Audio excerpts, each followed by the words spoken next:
పాత్రికేయ మిత్రులందరికీ నమస్కారం. గత కొంతకాలంగా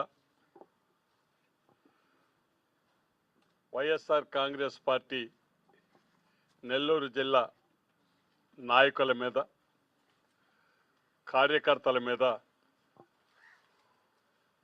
కూటమి ప్రభుత్వం అమానవీయంగా, అరాచకంగా దాడులు చేయిస్తూ సంబంధం లేనటువంటి సందర్భాలను సైతం వీళ్ళని దోషులుగా చూపిస్తూ అక్రమ కేసులు పెట్టి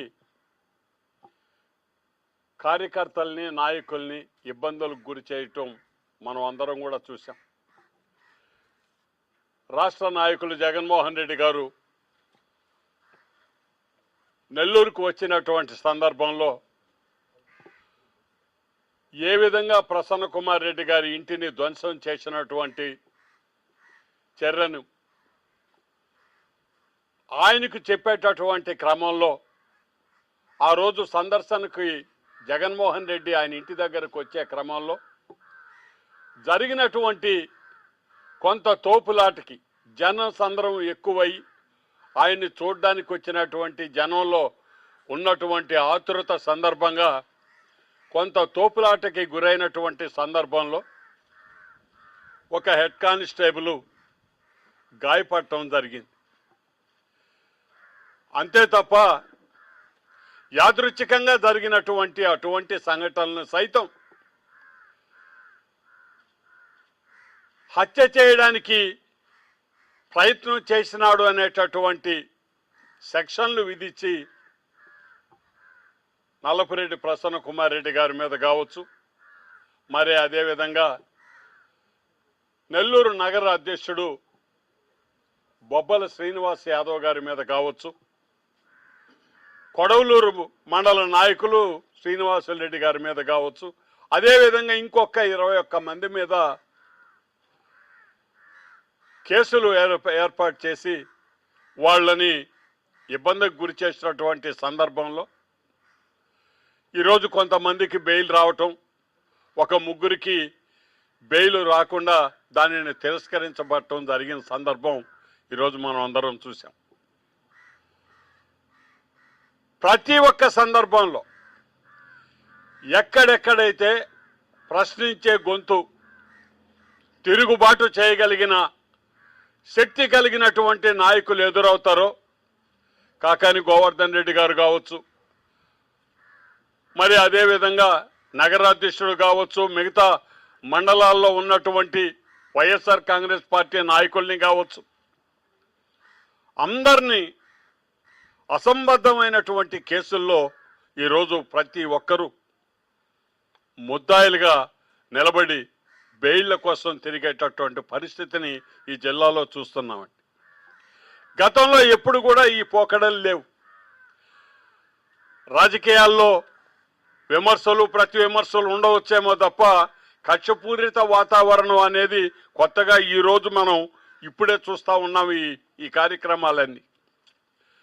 మరి ఆ సందర్భంలోనే మొట్టమొదటగా చెప్పుకోవాల్సినటువంటి సందర్భమే వస్తే, రూరల్కి సంబంధించి ఇటీవలి కాలంలో ఎన్నో హత్యలకి దారి తీసినటువంటి సందర్భాలను చూసాం. ఒక్క 2-3 మాసాల క్రితం ఈ నెల్లూరు జిల్లా పోలీసు యంత్రాంగం కూడా ఆలోచనలో పడిపోయి దీనిని మనం ఏ విధంగా కంట్రోల్ చేయాలి అనేటటువంటి తీవ్రమైనటువంటి ఆలోచన చేసిన సందర్భాన్ని కూడా మనం పత్రికల్లో, అదేవిధంగా మీడియా సముఖంగా కూడా ప్రజలందరూ కూడా వీక్షించారు. వారానికి ఒక మర్డర్, ఎక్కడ చూసినా అరాచక శక్తులు, రౌడీలు, రౌడీ ముఖలు, బెదిరింపులు, ఆక్రమణలు ఒకటి కాదండి. ఎవరు ఎక్కడ ఒక మామూలు సామాన్య ప్రజానీకం నోరు ఎత్తి ఒక పోలీసు దగ్గర పోయి చెప్పుకోవాలన్నా కూడా ఈ రౌడీలు ఏం చేస్తారో అనేటటువంటి ఒక భయానక వాతావరణం ఇక్కడ ఉన్నటువంటి కూటమి నాయకుల పర్యవేక్షణలోనే జరుగుతున్నది అని చెప్పి ఈ సందర్భంగా నేను మీ అందరికీ మనవి చేస్తా ఉన్నా. ఎందుకంటే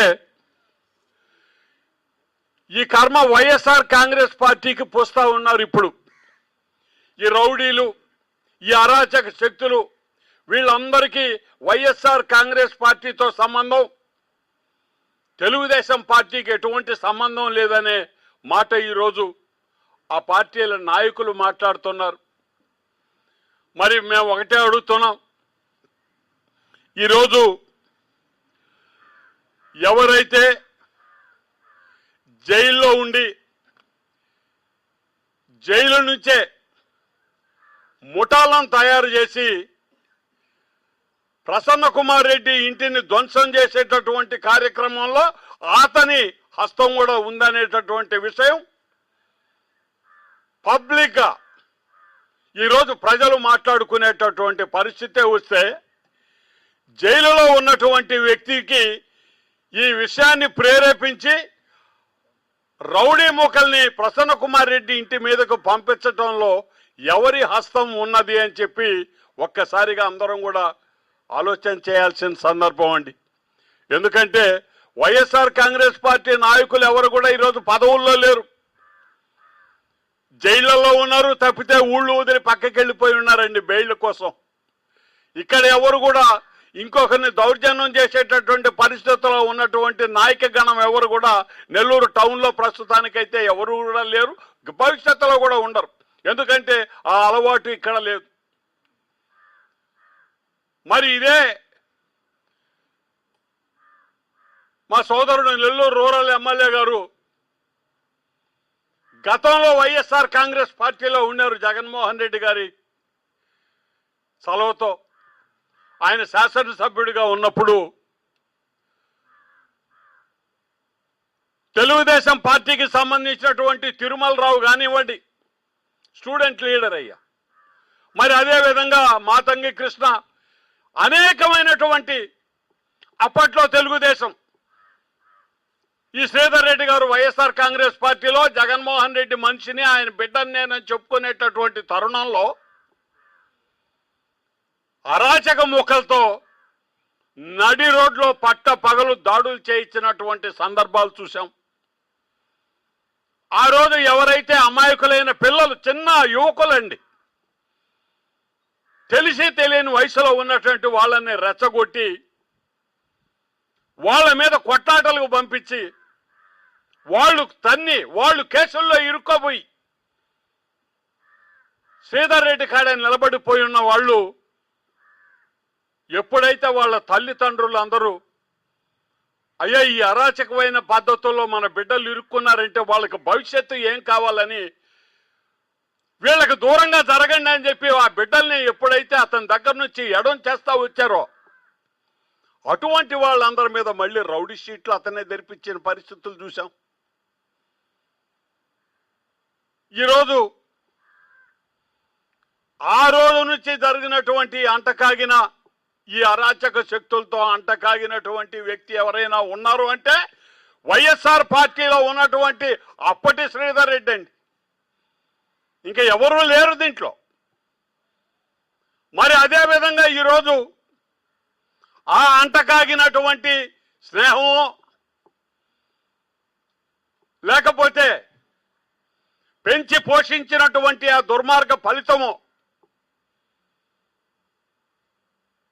శ్రీకాంత్ అనేటటువంటి యావజ్జీవ కారాగార శిక్ష పడినటువంటి ఒక వ్యక్తిని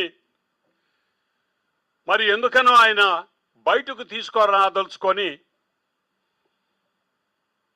సిఫార్సు లెటర్ హోంశాఖకి ఇవ్వటం జరిగింది. అందరం కూడా చూసాం, పత్రికల వారి ద్వారానే చూసాం. ఇది దేనికయ్యా, దేనికి తీసుకురావాలనుకున్నారు ఈయన్ని? ఎవరిని కొట్టడానికి, ఎవరిని ఇబ్బంది చేయడానికి? ఎందుకంటే ఈ అలవాట్లన్నీ ఉండేది ఒక ఆయనకే తప్ప ఇంకెవరికీ లేవు. ఎప్పుడైతే ఒక మనిషికి చెడు చేయదలుచుకున్నా, భయపెట్టదలుచుకున్నా, కొట్టదలుచుకున్నా, కొట్టించదలుచుకున్నా ఇటువంటి అరాచక శక్తులతో చేయిస్తాడు అతను. మరి ఆ క్రమంలోనే స్థానిక గూడూరు శాసనసభ్యుడు పాసం సునీల్ గారు, ఈ శ్రీధర్ రెడ్డి గారు, ఆయన ఇప్పుడు తెలుగుదేశంలో ఉన్నారు. అంతే తప్ప ఈయన వైఎస్ఆర్ కాంగ్రెస్ పార్టీలో లేడండి. ఈ బురద వైఎస్ఆర్ కాంగ్రెస్ పార్టీకి పుయ్యడానికి ఎవరు కూడా పుయ్యించుకోవడానికి కూడా సిద్ధంగా లేం. వీళ్ళిద్దరూ కూడా మళ్ళీ ఆ వ్యక్తికి ఒక నెల రోజులు పేరోల్ కావాలని చెప్పి సిఫార్సు లెటర్ హోంశాఖకి ఇవ్వటం అనేది జరిగింది. మరి ఈరోజు ఆ శ్రీకాంత్ అనేటటువంటి ఆయన స్నేహితురాలు కావచ్చు, భవిష్యత్తు భాగస్వామి కావచ్చు, ఆమె మాటల్లోనే ఆ శ్రీకాంత్ అనేటటువంటి వ్యక్తి సదరు శ్రీధర్ రెడ్డి గారిని ఏ మేరకు ఆరాధిస్తాడో అభిమానిస్తున్నాడో ఆమె మాటల్లోనే ఆమె ప్రత్యక్షంగా చెప్పటం జరిగిందయ్యా. ఆయనతో సమానంగా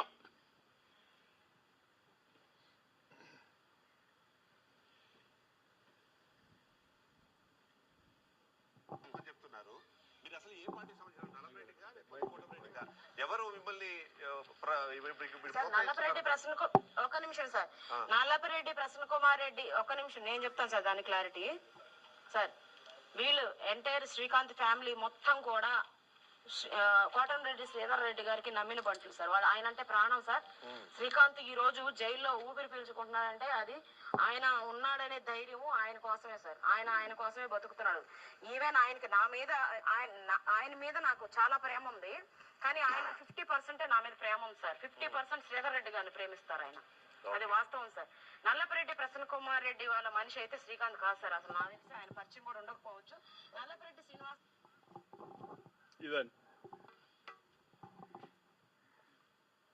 ఆమెను సగం మాత్రమే ప్రేమిస్తే ఇంకొక సగం గుండె శ్రీధర్ రెడ్డి గారికి ఇచ్చినట్టున్నాడు ఆ బాబు. అయ్యా,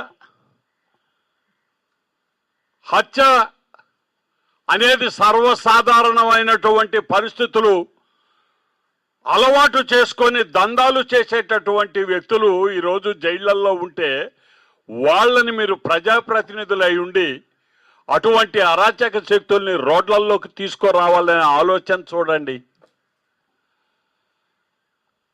ఒక 15, 20 సంవత్సరాలు 25 సంవత్సరాల ముందు ఇటువంటి పద్ధతులు ఎక్కడ కూడా ఈ నెల్లూరు నగరంలో ఎవరు చూడలేదండి.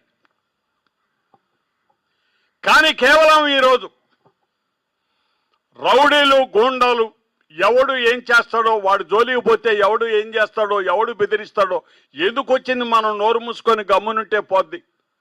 ఇదే ఆలోచనతో మనుషులు జరుగుతున్నారంటే ఇటువంటి రాజకీయ నాయకులు కేవలం మనకందరికీ తెలుసు. ముఖ్యంగా నాకు మళ్ళీ ఒకసారి చెప్తున్నా మీకు, ఒక 10-12 సంవత్సరాల క్రితం మా శ్రీధర్ నాకు తెలుసు, మా దగ్గరే ఉండేది కదా.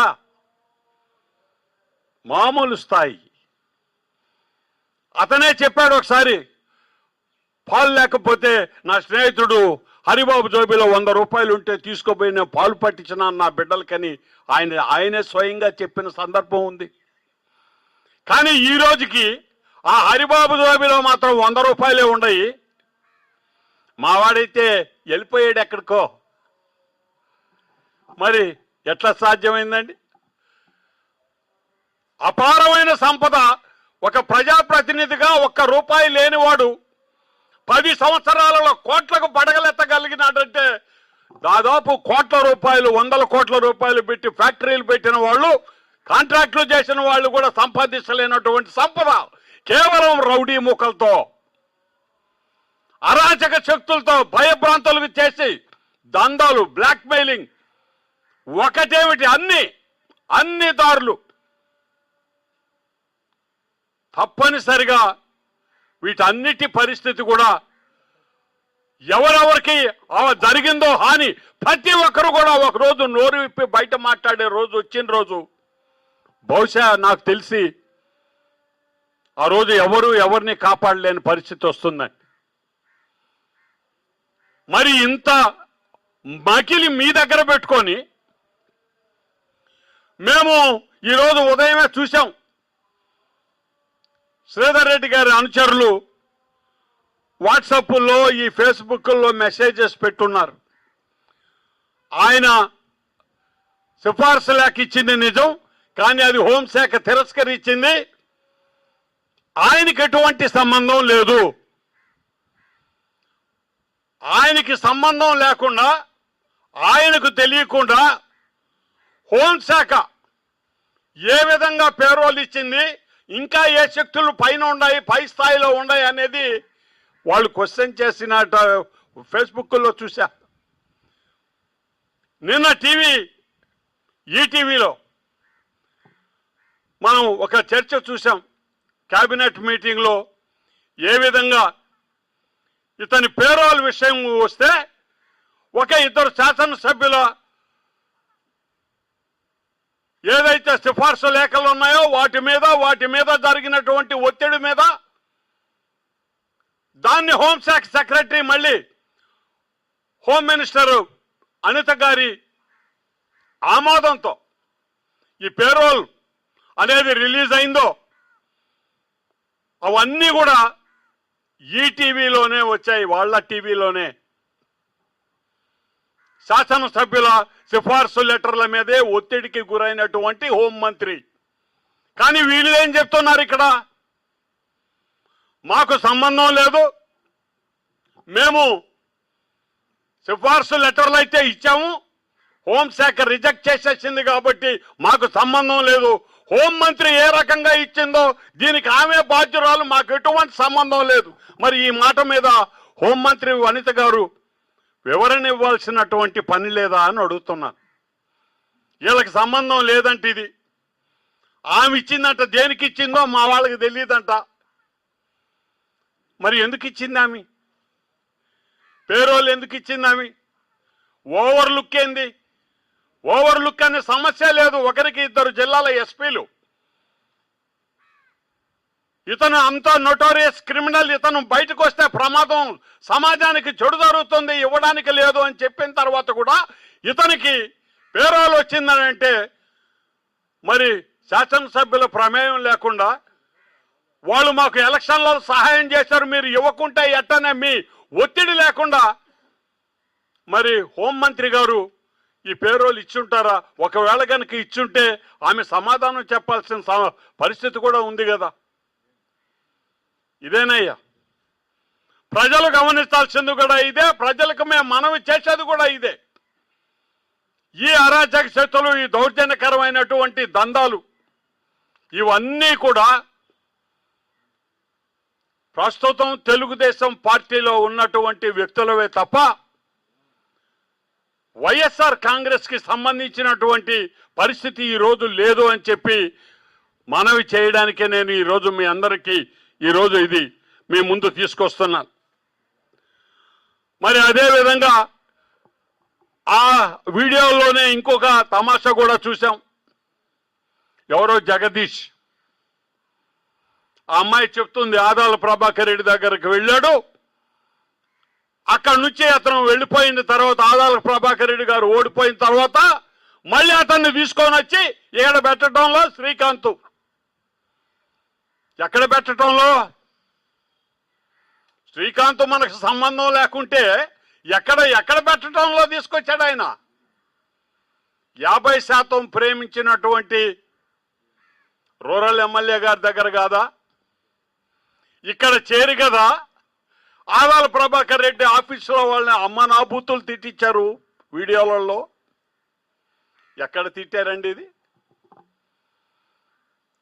సభ్యతకి దాటి బయటికి రాలేనటువంటి వాళ్ళు తిట్టేరులే అని ఆగిపోయారండి. ఆ మాటలు అందరూ కూడా విన్నారు. ఎన్నికలు అయిపోయిన ఒక్క 3-4 రోజుల్లో ఈ జగదీష్ అనే అతను కూడా ఎవరండి? ఒక అరాచక శక్తి. అక్కడ ఆ రోజు ప్రభాకర్ రెడ్డి గారి దగ్గర చేరిన కొంతమంది ప్రబుద్ధులు ఈ వ్యక్తిని అక్కడ తీసుకోపోయి ఆయన దగ్గర చేర్చి మళ్ళీ అతను ఓడిపోగానే అదే ప్రభాకర్ రెడ్డి గారిని నానా మాటలు మాట్లాడి ఆయన దగ్గర ఉన్నటువంటి వాళ్ళని బండ బూతులు తిట్టి వీడియోలలో పెట్టి మళ్ళీ వచ్చి అతను శ్రీధర్ రెడ్డి కాడ చేరిపోతే వైసీపీకి సంబంధం అంటారేంటయ్యా ఇది? వైఎస్ఆర్ కాంగ్రెస్ పార్టీలో ఉన్నటువంటి నాయకులు ఈ టౌన్లో కానీ రూరల్లో కానీ ఏ రోజు కూడా ఇటువంటి అనాగరిక చర్యలు ఈ దుర్మార్గపు చర్యలకి పాల్పడరని చెప్పి నేను మనవి చేస్తూ, ఎవరైనా కనుక దీని మీద వివరణ ఇవ్వదలుచుకుంటే నేను మొట్టమొదట అడిగేది ఒకటే, పేరోల్ ఎవరిచ్చారు, ఎవరి వల్ల ఇచ్చారు? శాసనసభ్యుల వల్ల పేరోల్ కనుక రానట్లయితే హోం మంత్రి గారు ఏ విధంగా ఈ పేరోల్ని రికమెండ్ చేశారు అని అడుగుతున్నాం. ఎందుకంటే తప్పంతా మీద తోసేశారు. ఇప్పుడు ఆమె ఏం చేసిందో, ఆమె ఎట్లా చేసిందో మాకేం తెలిసే అంటున్నారు మన వాళ్ళు ఇక్కడ. మరి హోంమంత్రి గారు చెప్పాలి కదా, ఎట్టిచ్చావు తల్లి నువ్వు? జీవిత ఖైదు అనుభవించే వాళ్ళకి 30 రోజులు పేరోలు డాన్సులు చేస్తా, వీడియోలు చూస్తా, మీరు ఎట్లా? అది ఏ విధంగా ఇవ్వాల్సి వచ్చింది? ఎక్కడ మీకు సంబంధం? శ్రీకాంత్ సంబంధమా, లేకపోతే ఆయన భవిష్యత్ భాగస్వామిని హోంమంత్రి గారికి సంబంధమా? ఎక్కడ సంబంధం ఇది? ఏ విధంగా ఇచ్చారు మీరు అని మేము అడగటంలో తప్పు లేదయ్యా. ఎందుకంటే వాళ్ళ శాసనసభ్యులే ఈరోజు హోంమంత్రి గారి పక్క చెయ్యి చూపిస్తున్నారు. గూడూరు ఆయన చెప్పలా, మా వాళ్ళు చెప్పారు. మా శ్రీధర్ రెడ్డి గారు ఆయన అనుచరులు ఫేస్బుక్లో చదవండి మీరు. ఏ విధంగా ఇచ్చారో మాకైతే తెలియదు, సంబంధం ఏంటో మాకు తెలియదు, పైన ఉండే శక్తులు ఎవరో మాకు తెలియదు. ఏ శక్తులు ఉన్నారండి? అసలు వాళ్ళని అడిగిందే మీరిద్దరు. పోనీ మీరేమన్నా ఈ రోజుకి ధైర్యంగా బాహటంగా చెప్పగలిగారా అంటే మీరే చెప్తా ఉండరు, మేమే ఇచ్చాం. ఒక ఆయనే చెప్పాడు, ఇంకొక ఆయన నోరెత్తలా. ఊరికే ఫేస్బుక్ స్టార్ట్ అయింది ఈరోజే. బహుశా మధ్యాహ్నం ఈ ప్రెస్ మీట్ ఉంది కాబట్టి ఎవరు ఏం మాట్లాడతారని లేనిపోని మాటలు, నిందలు నా మీదని, అదేదన్నా వచ్చిందేమో తెలియదు. కానీ మేము కడిగిన ముత్యాలం, మాకు సంబంధమే లేదు.